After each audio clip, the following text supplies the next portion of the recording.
In the work files, open the project 4A.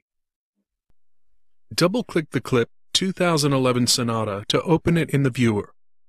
If you scrub through it, you'll find that the clip is composed of 3 separate shots. In the first, the camera rig rotates around the car. In the second, it sweeps back and forth over the grille. And in the third, it remains low to the road. As we mentioned in the section on log and capture, when you find yourself with a very long clip composed of multiple shots, you want to create subclips so you can recognize and organize your shots more quickly. In the viewer, use the up arrow key to move to the first frame, and hit I to mark an in.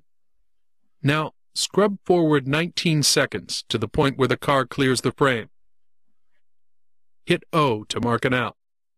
In the Modify menu, select Make Subclip, or use the shortcut Command U. A new subclip icon appears in the browser. It inherits the parent's name and is labeled Subclip. If you keep this name, Final Cut will add a sequential number to every subclip you create from this parent clip. But we want to tell them apart more easily. So, while the name field is still highlighted, type 360 View and hit Return. Now double-click to open it. It functions just like the original clip. They're identical, except for their media start and media end points. The subclip has a duration of 19 seconds, while the parent clip was 42 seconds long. And as with any clip, you can mark ins and outs within the media limits. Mark an in at the first frame, and an out at 12 seconds. Now reload the original.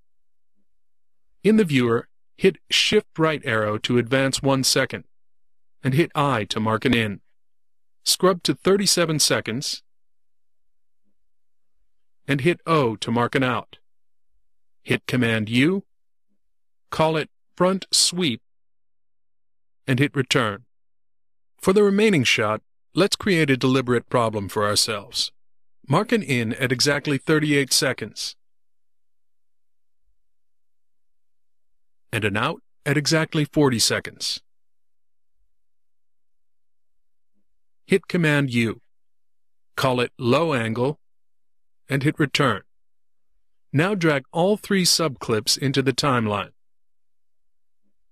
Final Cut places them alphabetically, and with the 2 clips that had no in and out point set in the viewer, Final Cut used the media start and end. Click to make the timeline active. Now hit Shift Z to fit the sequence to the window. Scrub through the timeline ruler. We see that it ends abruptly.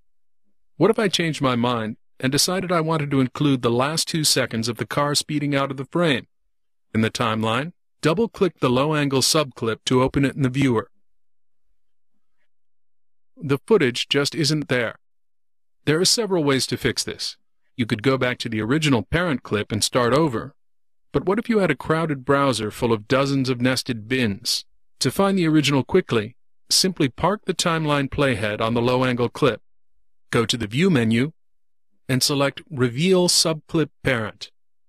The parent clip is highlighted, no matter how deep it's buried. Or, select the subclip in the timeline and go to Modify, Remove Subclip Limits. To see what that did, double-click the subclip in the timeline to open it in the viewer. If we scrub to the end, we find that, like the parent, it's 42 seconds long.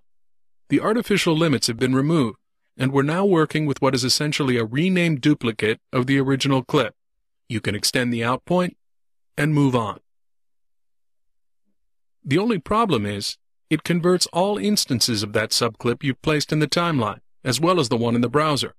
Your edit points in the timeline are preserved, but you lose any organizational benefit you had by defining a subclip in the first place.